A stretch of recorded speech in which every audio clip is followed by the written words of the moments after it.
মাননীয় প্রধানমন্ত্রী দেশরত্ন শেখ হাসিনা তিনি একটি কথা বলেছেন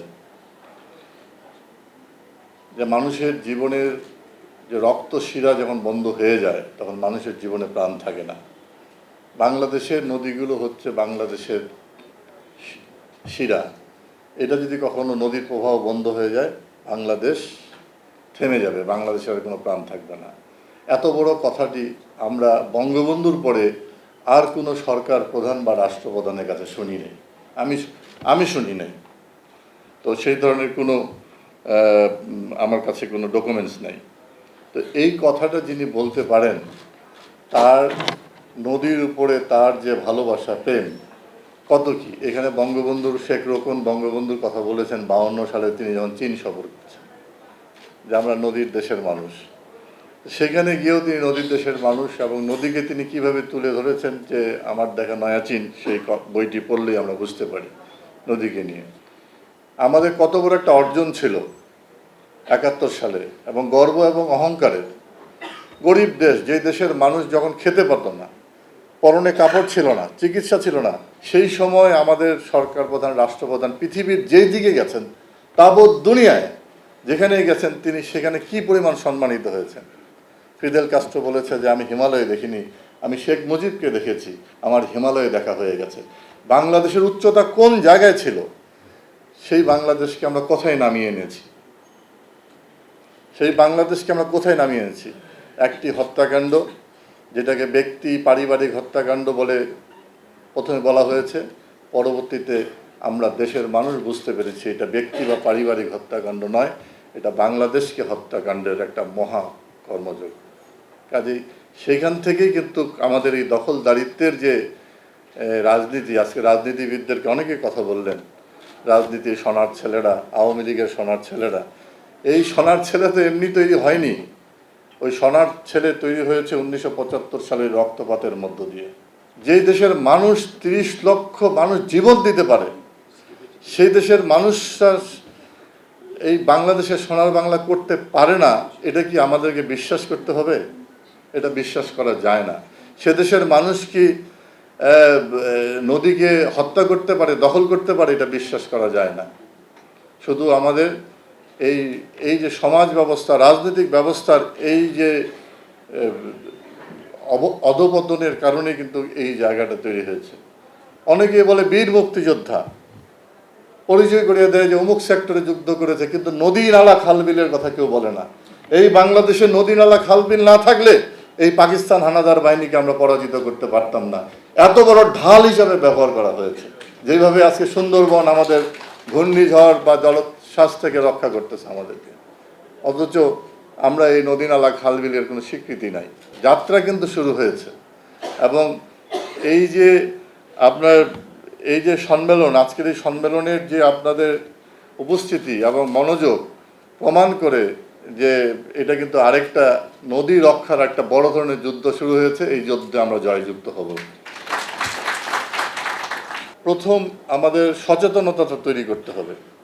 এই যে আজকের সম্মেলনটা হচ্ছে, এই সম্মেলন তো এই পর্যন্ত আসতে একদিনে সম্ভব হয়নি, এটা অনেক সময় নিয়েছে। এবং এই মানুষগুলো যে আপনার নদীর সঙ্গে আছেন, একত্রিত হতেও কিন্তু অনেক কষ্ট করতে হয়েছে। আমি সেজন্য আমাদের এই নদী রক্ষা কমিশনের একটা নির্দেশনা আছে, জেলা কমিটি গঠন করা হবে, উপজেলা কমিটি গঠন করা হবে, জেলা প্রশাসক দায়িত্ব সভাপতি, ইউনো সেখানে সভাপতি, এবং হচ্ছে সেখানে বিভিন্ন শ্রেণী পেশার মানুষ সেখানে থাকবেন, সাংবাদিকরা থাকবেন, শিক্ষকরা থাকবেন, বুদ্ধিজীবী সমাজকর্মীরা থাকবেন, রাজনৈতিক লোকজনরা থাকবেন।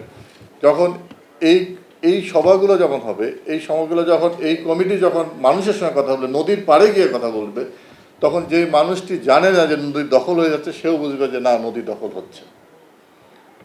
একজন মানুষ নদীর পাড়ে গিয়ে ঘর করে, সে কিন্তু জানে না যে আমি নদীটাকে আমি কি ক্ষতিটা করতেছি।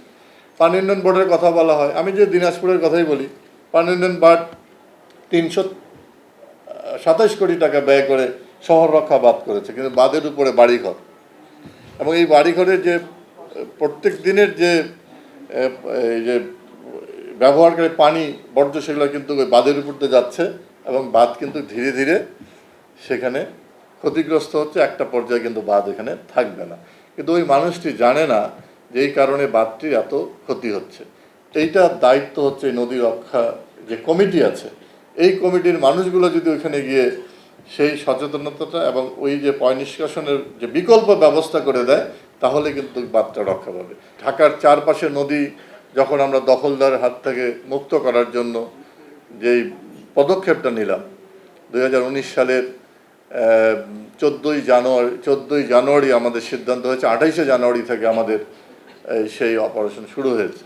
আমরা দেখেছি সেখানে কত বড় বড় শক্তিধর মানুষ, প্রতাপশালী মানুষ সেখানে ছিল, কিন্তু রাষ্ট্রের সদিচ্ছা ছিল, সরকারের সদিচ্ছা ছিল বলে কিন্তু সেই শক্তি সরকারের সাথে পারে ওঠেনি। আমি পার্লামেন্টে দাঁড়িয়ে বলেছিলাম যে যতই শক্তিশালী হোক না কেন, সরকারের থেকে বড় শক্তিশালী আর কেউ হতে পারে না। কোনো ধরনের হাইড্রোগ্রাফি সার্ভে ছাড়া কোথাও কোনো বালুমহল ইজারা দেওয়া যাবে না, এবং একই জায়গায় যে প্রতি বছরের পর বছর বালু উত্তোলন করবে সেটাও হবে না। বাংলাদেশে কিন্তু নৌ সপ্তাহ, নদী রক্ষা, নদীর রক্ষা প্রবাহ নিশ্চিত করার জন্য এখানে অনেকেই আছেন যাদের সঙ্গে আমি কাজ করেছি। প্রতি বছরেই এই নৌ সপ্তাহ পালন করা হয়। আমরা এবার করতে পারিনি বিভিন্ন কারণে। জুনের 4 তারিখে আমাদের নৌ সপ্তাহ শুরু হবে। এক সপ্তাহব্যাপী সারা বাংলাদেশেই এই নৌ সপ্তাহটা পালন করা হয়। এই বিভিন্ন এই নদীর রক্ষা, নদীর যে দূষিত এবং দূষণ হাতে রক্ষা করা, নদীর প্রবাহ নিশ্চিত করা, পার রক্ষা করা, এগুলো সব কিছু বিষয় সেখানে আছে। নদীর পরিবহনে চুরি ডাকাতি, যেগুলো ছিনতাই, রাহাজানি বা অবৈধ চলাচল, সেগুলো সব কিছুই নৌ সপ্তাহের মধ্যে অন্তর্ভুক্ত আছে। এটা করা হয়। ডক্টর তুহিন ওয়াদুদ বলেছেন যে নদী দখল করার সময় বিএনপি, আওয়ামী লীগ, জাতীয় পার্টি সব একসঙ্গে লাঠি নিয়ে চলে যায়। তো বিএনপি, আওয়ামী লীগ এক জায়গায় হয়, এটা মানে বা জাতীয় পার্টি একসঙ্গে হচ্ছে, আপনি কি মনে করেন যে এটা কোনো রাজনৈতিক শক্তি? আমি তো মনে করি না। যে নদী দখল করার জন্য যাচ্ছে এক জায়গায়, কিন্তু দেশের ডেভেলপমেন্টের ক্ষেত্রে এক জায়গায় হচ্ছে না, তো এটা তো রাজনৈতিক শক্তি হতে পারে না। এটা হচ্ছে এক ধরনের অপরাধী। এরা কখনো আওয়ামী লীগ, বিএনপি, জাতীয় পার্টি হতে পারে না। এরা অপরাধী, সরকার তাদেরকে অপরাধী হিসেবেই দেখে। আমাদের প্রায় 45টি ড্রেজার এখন সংগ্রহে আছে, একটি ড্রেজারও মনে হয় পড়ে নাই। প্রত্যেকটি ড্রেজার কাজ করতেছে এবং সরকারের নীতিমালা আছে যে 40% ড্রেজিং সরকারিভাবে করতে হবে, বাকি 60% হচ্ছে বেসরকারি বা টেন্ডারের মাধ্যমে করতে হবে। এটা একটা আমাদের নির্দেশনা আছে। তো কাজেই আমাদের একটা স্টাডি হয়েছে পানি সম্পদ মন্ত্রণালয় এবং নৌ পরিবহন মন্ত্রণালয়, যে আমাদের এই নৌপথ তৈরি করার জন্য ডেল্টা প্ল্যান বাস্তবায়নের জন্য আমাদের এই 45টি না, আমাদের আরও 35টি ড্রেজার সংগ্রহ চলতেছে। আমাদের সরকারিভাবেই প্রায় 150-র উপরে ড্রেজার দরকার। একটি ড্রেজারের বিপরীতে জনসংখ্যা 15 জন বা 16 জন থাকার কথা, সেখানে মাত্র 7 জন 8 জন আমরা করতে, জনবল সংকট আছে, কিন্তু ড্রেজারগুলো কাজ করতেছে না, বসে আছে, এই ধরনের কোনো সংবাদ আমি কিন্তু পাইনি। এখানে যেটা বলা হচ্ছে যে শুভঙ্করের ফাঁকি, হ্যাঁ হতে পারে। ধরেন যে আমরা রামনাবাদ চ্যানেল ড্রেজিং করেছি, এখন মেনটেন্যান্স ড্রেজিং আমরা শেষ হয়েছে, কিন্তু এখানে সিলটেশন যে আজকের যেই 10 নম্বর মহাবিপদ ইতিমধ্যে দেওয়া হয়েছে, সন্ধ্যার সময় আঘাত হানবে, তো এখানে সিলটেশন আরও বেড়ে যাবে। এখানে আমরা অনেক ক্ষেত্রে দেখতে পাই যে আমাদের ঠিকাদাররা যায়, তাদের লোকজনকে মারধর করা হয়, বালু করা হয়, অনেক সমস্যা আছে। আমরা তো এই বাংলাদেশেরই মানুষ, আমরা তো লোভ সামলাইতে পারি না, বালুর লোভ তো আমিও সামলাইতে পারি না, এখন কাকে দোষ দিব আমি? তো কাজেই এগুলো চ্যালেঞ্জ মোকাবেলা করে কিন্তু আমাদের লোকজনগুলো কাজ করতেছে। আমাদের সরকারি পর্যায়ে ঠিকাদাররা যারা আছে, যারা সাইট ইঞ্জিনিয়াররা আছে, প্রতিনিয়ত নিগৃহীত হচ্ছে এই ধরনের, কিন্তু আমরা থেমে নাই, আমরা কাজ করছি। আইন শৃঙ্খলা রক্ষাকারী বাহিনী অনেক শক্তিশালী এখন, আগে তারা কিছুই ছিল না তাদের হাতে, এখন তারা অনেক অনেক আধুনিক, যে কোনো সময় যে কোনো অপরাধীকে তারা আইনের আওতায় আনতে পারে, সেই ধরনের সক্ষমতা আইন শৃঙ্খলা রক্ষাকারী বাহিনীর এখন হয়েছে। আমি যখন ফেরিতে করে চিলমারি থেকে রৌমারি যাচ্ছি, তখন আমাকে কিছু মানুষ দেখাই দিচ্ছে যে এই জমিগুলো আমার, এই দিক দিয়ে কিন্তু কোনো ড্রেজিং করা যাবে না। কেন? এটা তো পানি, নদী। না, এই জমি আমার, আমি খাজনা কারিজা দিই।